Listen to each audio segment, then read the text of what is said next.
Salut à tous, j'espère que vous allez bien. L'Olympique de Marseille s'est fait balayer par la JOCR, on en parle tout de suite.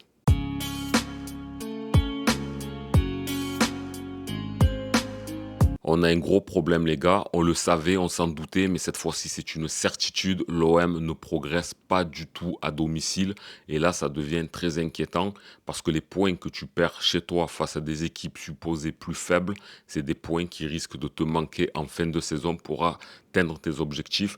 Et là, quand on voit depuis le début de la saison que tu as perdu des points face à Reims, face à Angers, que là au CER ils sont venus chez toi, ils ont fait la loi, il y a de quoi être assez inquiet sur cela. Quand on regarde le match en lui-même, alors déjà quand même bravo au Auxerre parce qu'on parle de l'OM qui a très mal joué, c'est une réalité. Il y a eu du non-jeu, on va y revenir. Mais il faut quand même souligner que Auxerre est venu et a proposé le jeu qu'ils avaient prévu. Jouer en bloc assez bas, très bas même, et profiter des errances défensives, de leur vitesse pour pouvoir aller scorer lorsque l'occasion se présente. Ben, l'occasion s'est présentée 3 fois. Bravo à eux, parfait. Maintenant, quand on regarde nous, notre défense, c'est le chantier de deux Zerbi. Mais aujourd'hui, en étant l'Olympique de Marseille, on pensait qu'on avait eu un mercato ambitieux, mais on se rend compte aujourd'hui qu'il est quand même totalement déséquilibré. De Zerbi ne sait pas qui mettre derrière. Et aujourd'hui, on a des joueurs qui n'arrivent pas à remplir le rôle. On n'est pas costaud derrière. On a des gros problèmes et on ne sait même pas qui mettre.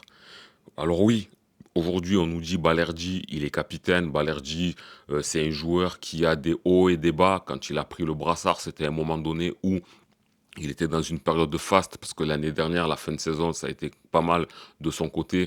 En début de saison aussi, il a fait un bon début d'exercice. Mais on voit un Balerdi qui commence à avoir du mal aussi. Mais c'est pas forcément que le seul parce que une bonne défense fonctionne bien lorsqu'on a deux bons centraux. Et aujourd'hui, Brassier, c'est pas du tout ça. Brassier, on se disait que c'était un joueur qui a été excellent à Brest.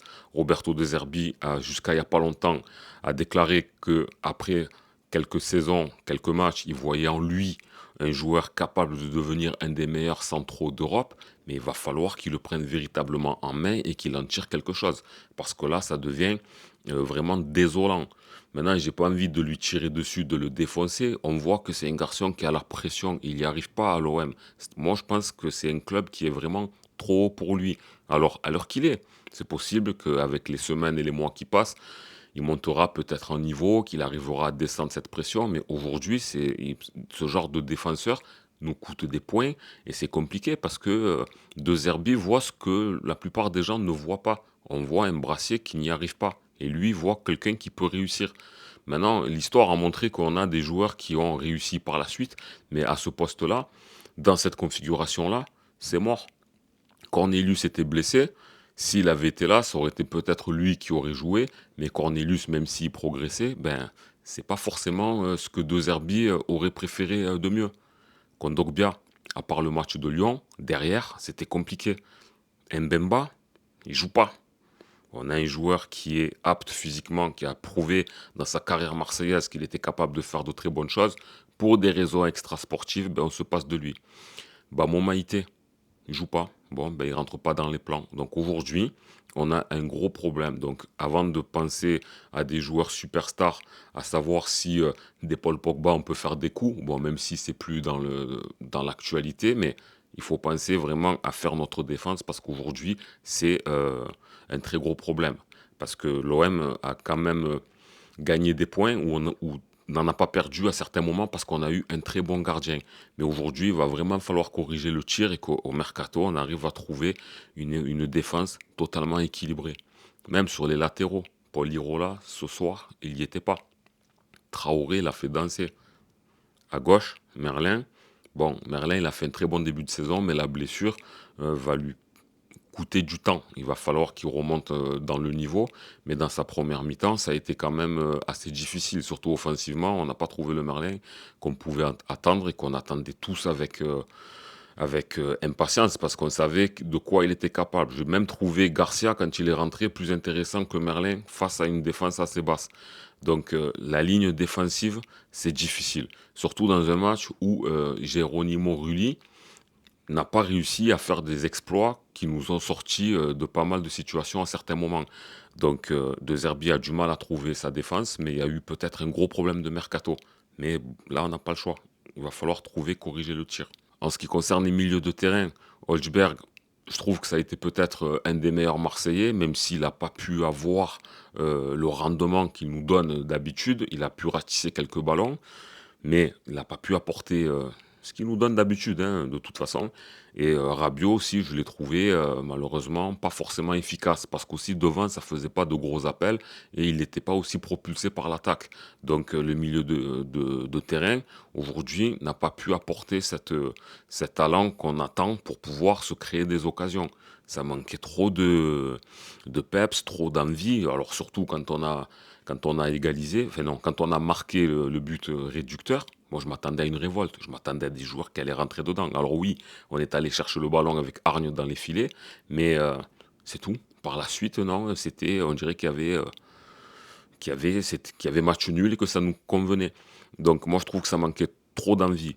Devant, Luis Enrique Angis, le coach, il a tenté, mais c'est compliqué. Le numéro 10 pour prendre ce poste, il faut y être habitué, il faut avoir la vision, il faut avoir l'expérience. C'est pas le cas de Luis Enrique. Il a fait un bon début de saison, alors surtout sur les 5 6 premières rencontres, mais là, petit à petit, quand l'OM est dans le dur, il a du mal. Donc lui proposer les clés du jeu, c'était prévisible qu'il allait avoir du mal, le garçon. Quand il avait le ballon, il savait pas trop où aller. C'était passe en arrière, c'était on tergiverse sur place et il pouvait pas percuter. Il a pas percuté une seule fois. Il n'a pas fait un cassage de ligne avec le ballon. Donc on trouvait pas les attaquants. Luis Enrique, est-ce qu'il aurait peut-être pas dû être à un autre poste ou alors plutôt un autre milieu offensif? Alors Harit était blessé, mais peut-être que si tu mettais Jonathan Rowe à droite, parce qu'on sait qu'il est capable de jouer à droite et à gauche. Luis Enrique, tu le mets donc sur l'aile gauche, tu le laisses à son poste, et tu mets Greenwood en milieu de terrain offensif. C'est pas son poste, mais c'est celui qui a peut-être la meilleure vision devant.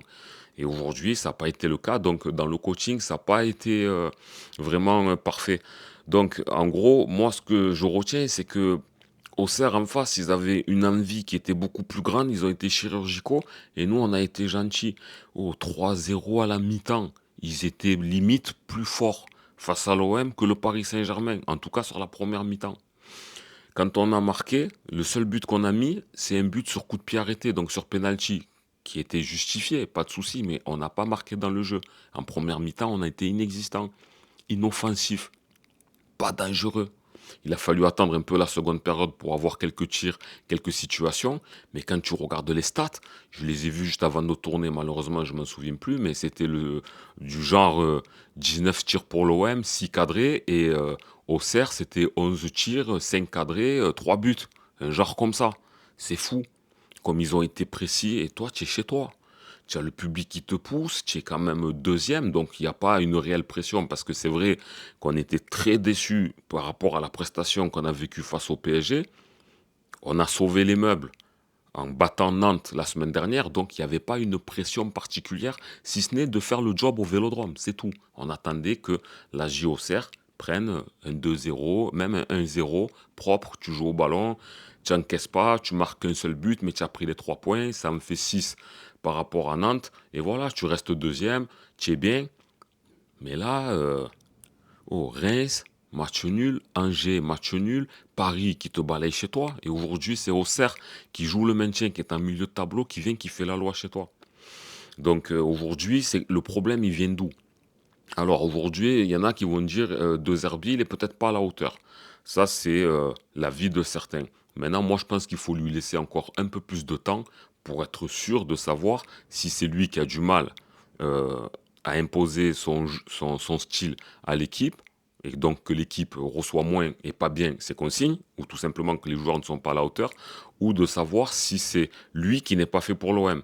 C'est tôt pour le dire. Mais aujourd'hui, ça manque de technique, ça manque de réalisme et peut-être même d'envie parce que c'est pas possible. Au stade Vélodrome, tu dois jouer à fond. Et face à une équipe présumée plus faible, tu dois faire la loi. Maintenant, la loi, ouais, on a eu la possession, on a eu plus de passes réussies qu'eux, mais ils ont mis 5 tirs, 3 buts. Nous, on a mis un but sur penalty. À part ça, je me souviens pas d'une très grosse occasion dangereuse. Ah oui, Eli Wahi, encore une fois, lancé en profondeur, au lieu de piquer le ballon, voilà, on a toujours le Eli Wahi qui n'y arrive pas. On ne peut pas continuer comme ça. Voilà, on est dans un débat entre Mopé et Eli Wahi, mais ça prouve qu'on a vraiment des soucis. Bon, maintenant, comment voir l'avenir? Et là où ça fait peur, c'est que tu te dis, tu vas jouer du lourd, hein. Le prochain match au Vélodrome, c'est Monaco. Monaco, bon, ils sont dans le dur aussi, attention, on parle de l'OM, qu'on a des grosses difficultés, etc. On se dit, ouais, nanani, nanana, mais Monaco aussi sont en train de manger du pain noir. Mais globalement, Monaco te donne l'impression qu'ils sont plus forts que l'OM. Et si on a toujours cette difficulté au stade Vélodrome, ben Monaco, ils peuvent venir gagner. En tout cas, on a le droit de craindre ça. Il faut vraiment trouver la solution. Parce que même là, deux Herbie, là, j'ai bien pu voir le match parce que j'étais pas au stade. Donc voilà, j'ai vu sur les images qui étaient proposées qu'il était quand même assez désabusé. Mais même lui, quand tu vois qu'il y a 3-0 à la mi-temps, bon, tu sors Raw, etc. Bon, je sais pas si j'aurais fait ça, moi. Moi, j'aurais gardé le maximum d'attaquants possible. De ta défense à 4, tu essaies de passer à 3, tu essaies d'être beaucoup plus offensif. Il a gardé le même système en changeant les joueurs. Ça n'a pas payé, ça n'a pas payé. Il fallait trouver une autre astuce parce que c'était lui aussi qui a sa part de responsabilité. Donc, on va essayer d'être patient parce que l'OM, on n'a pas le choix. Même si on aurait pu conforter notre seconde place, on n'est pas à la rue au classement, mais ça fait chier, quoi. Tu es au stade Vélodrome, tu as la possibilité d'avoir 3 points. Alors pas facile, mais 3 points qui sont largement jouables pour toi. Tu as quand même dans la tête le fait que tu t'es fait rointer par le PSG, que les gens, ils l'ont encore là. Donc tu devais quand même proposer du jeu. Et en plus, ça t'aurait permis d'être dans une continuité apprenante. Là, ça n'a pas été le cas, et voilà. Ça siffle, ça insulte. Voilà, c'est presque logique, tu vois. C'est énervant et voilà, moi je pensais vraiment pas que le match il allait se passer comme ça. Bon, on était beaucoup à ne pas le penser, mais là on s'est pris une correction. Vraiment, hein, il y a l'OM qui a été faible, l'OM qui n'a pas eu envie, mais même Auxerre qui a su jouer. Et une équipe qui joue en bloc bas et qui sait profiter des profondeurs avec cette défense, ça peut donner des idées à d'autres équipes. Donc il faut vraiment faire attention et vite se remettre en selle. Donc Monaco, c'est à double tranchant parce que si tu perds, c'est la chute à domicile. Là, ça va être vraiment encore plus le boxon que ce que ça l'est déjà. Mais le double tranchant fait que si tu les bats, ben, tu peux te remettre en selle en ayant battu un gros. Mais là, c'est quand même assez dangereux. Après, avant, je crois qu'il y a Lens, Lille, il y a du costaud. Donc là, après la trêve de mi-novembre à mi-décembre, là, ça va être, je pense, la vérité de la saison. Donc, De Zerbi, on l'a voulu à l'OM. C'est un joueur qui est censé faire enfin, pardon. C'est un entraîneur qui est censé faire progresser les joueurs. À l'heure qu'il est, on ne le voit pas. Moi, ce que je vois, ce sont les joueurs qui ont réussi de belles choses. Ce sont des joueurs qui savaient le faire avant que De Zerbi soit là. Quand on avait Geronimo Rulli qui faisait de très beaux arrêts, qui nous a masqué pas mal de problèmes en défense, c'est pas lui qui lui a appris à être un bon gardien. Mais Son Greenwood, quand il marquait, etc., c'était son talent technique qu'il avait déjà, qu'il a apporté. Moi, aujourd'hui, j'attends qu'il fasse progresser des Cornelius, qu'il fasse progresser des Brassiers, qu'il fasse monter en niveau Balerdi, et pas forcément qu'avec le brassard, qui lui donne aussi un impact qui lui permettra d'être très, très, très costaud derrière et qui pourra vraiment rassurer. Mais pour l'instant, on ne le voit pas. Maintenant, on va pas encore tirer sur l'ambulance ou demander la tête de deux herbiches. C'est vraiment pas le moment. C'est quand même un bon coach qui a des bonnes idées, mais il y a des fois, il se manque. Il faut juste voir sa faculté de récupération, de remise en question pour trouver des solutions. C'est ce qu'on attend. Parce que là, franchement, c'est ultra navrant. Vraiment, le 3-1, il est violent. C'est violent de se prendre 3-1. En plus, on s'est pris des buts, ils étaient beaux, hein, dans le sens qu'ils les ont pas volés, sauf le cadeau que Brassier il a donné. Et lui, voilà, il a fait sa bévue, ça lui a tué son match. Aujourd'hui, il n'y a personne qui sort vraiment du lot. Et c'est ça qui est inquiétant, parce que quand on voyait le milieu de terrain qu'on a, quand on a vu le gardien, on s'est dit Jonathan Rowe, il y avait pas mal de belles individualités, mais au final, on est en train d'avoir un mauvais collectif. Un collectif qui ne gagne pas à domicile. même si pour l'instant on est encore en haut du classement. Mais attention, attention à ça. Voilà les gars, je sais pas si l'image a été parfaite parce que j'ai pas un super bon éclairage, je suis pas chez moi, je suis même à 5000 km, je suis au Sénégal à l'heure qu'il est. Désolé pour ça. Dites-moi dans les commentaires ce que vous avez pensé de la rencontre, s'il y a des joueurs quand même qui sont sortis du lot. Si pour vous, c'est la défaite de deux Herbie qui n'ont pas su faire peut-être les bons choix, la bonne stratégie, ou si tout simplement c'est les joueurs, êtes-vous inquiet ou est-ce que c'est tout simplement une passade? N'hésitez pas à liker la vidéo, à la partager à vos collègues et à vous abonner. Je vous dis à la prochaine, c'était Karim Diouf. Ciao.